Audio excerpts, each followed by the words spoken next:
Hi guys, and it's Blackie. Okay, in the Redneck Camper series, I know I've got away from it because I get so many things going in so many different directions, guys, that a lot of times I have to leave a topic for a while to go over here and do this topic to come back to that topic. So those have been asking me, when are you going to do more of the Redneck Camper? We're going to be doing stuff this spring. I'm planning on doing fishing trips down to the lake where I'm going to be using the camper for the primary source. Okay? The guys that are waiting on the hot tent video, that will be shot this weekend. I'm going to that private gathering. It's going to be down in the 20s, and I will be using the hot tent and the wood stove for that. So that will be coming probably the next week.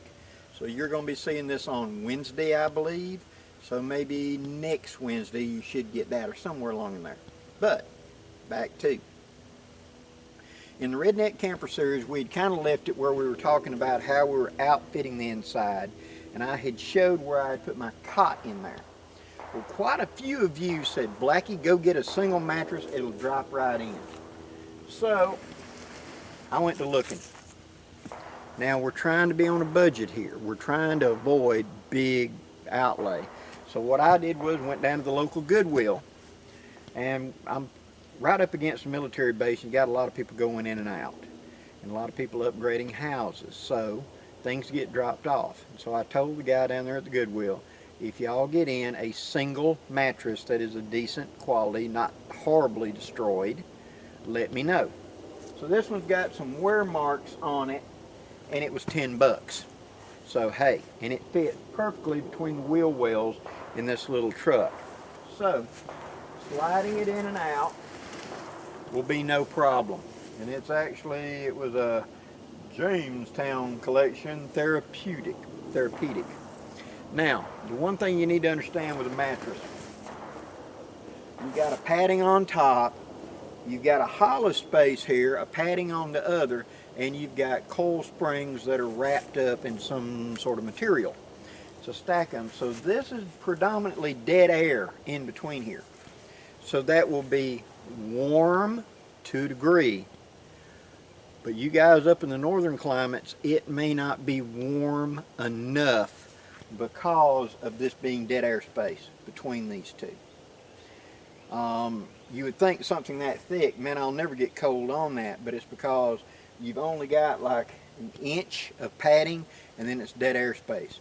So if the outside temperature is that bad, you may still feel cold and still want to put warmth on top of this. Even another layer, like a sleeping pad or something, or one of those thick thermarests on top of this is another barrier.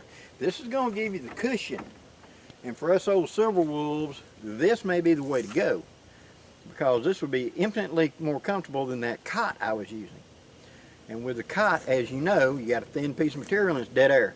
So I was having to put like that much insulation in the winter to be able to camp on it and still be warm. And two, it rose me up so much I didn't have much head height up here, because my cot is about even with the tailgate up, and that's my sleeping surface. That gave me storage space underneath, which was nice. But at the same time, it also made it kind of cramped. If I sat up, I could just sit up without my hat on, and my head would touch the top if I was sitting in there. But even then, you're still kind of cramped up. With this, I got much more head space, okay? So that this can come out of the truck when I'm not going camping. I can put this into my storage building at home vertically. And then when I'm going to go camping, I can simply slide it in place quick and easy. On this particular truck, because of wheel wells, I still have these dead air spaces on the side for storage gear. And we've talked about that, how in that upper front corner, I'll put my charging station for my phone. My medicines, my stuff like that will be in a small valise right there beside of that. I'll have my pillow and all in the middle of it. Over in this hole over here will be snack or something like that I might need during the night to be able to take a pill, because, you know, being old. And right here will be other things. The tailgate can either be open or closed depending. If it's in the wintertime, I will close it to help hold heat in there just a little bit and close this door. Now I'm in a closed air environment with little air moving around me. That's a big help in insulation. Since I'll be on this big old thick pad in such a closed place, and then using a nice big heavy duty sleeping bag and wearing correct clothing, I should be able to easily take this down to 0 and be okay. See? Now, I've already showed how to make a shower. I've showed how I carry a porta potty, all that stuff. Storage area. Since this is the size it is, I can prop it up. Tip it up and hook it to one of my ribs to give me a storage space on the side where I can slide the gear in, so that when I get to the camp, all I have to do is pull this out. And since I'm using a liner, this is very slick. Things slide on it easily. I load in my first box and I put a rope on it. And I feed my other gear in, pushing it forward, and I put down the rope up here. When I go to unload, I reach up and grab the one, grab the rope and pull it, and have everything slide forward. So I ain't got to get up on there on my knees to go get it out of the nose, see? I'm sliding it to the tailgate. Then untie the rope and let the mattress lay down, and I've got a place to get up here and sleep. This will give me plenty of comfort and plenty of room to get in here. As you can see, plenty of headroom in here, plenty of room to stretch out, all in such a small compact area. And it's, of course, a springy mattress bed.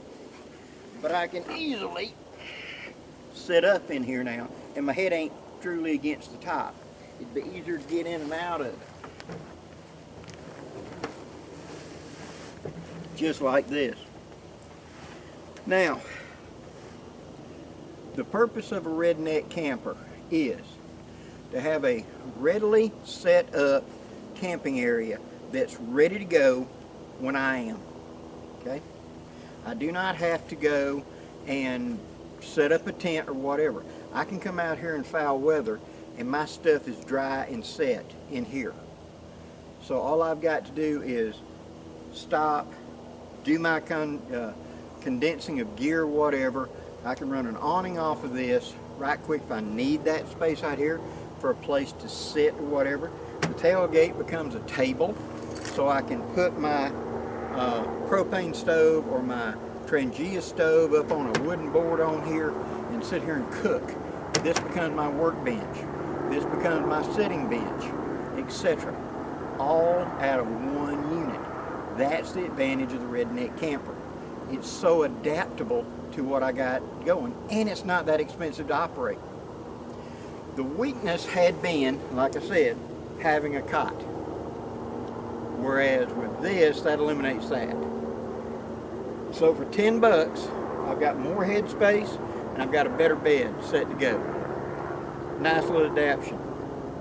And for those of you out there that gave me this tip, that kept saying, Blackie, I'm an old silver wolf, I'm 60 years old, I use a redneck camper, go get a single bed mattress.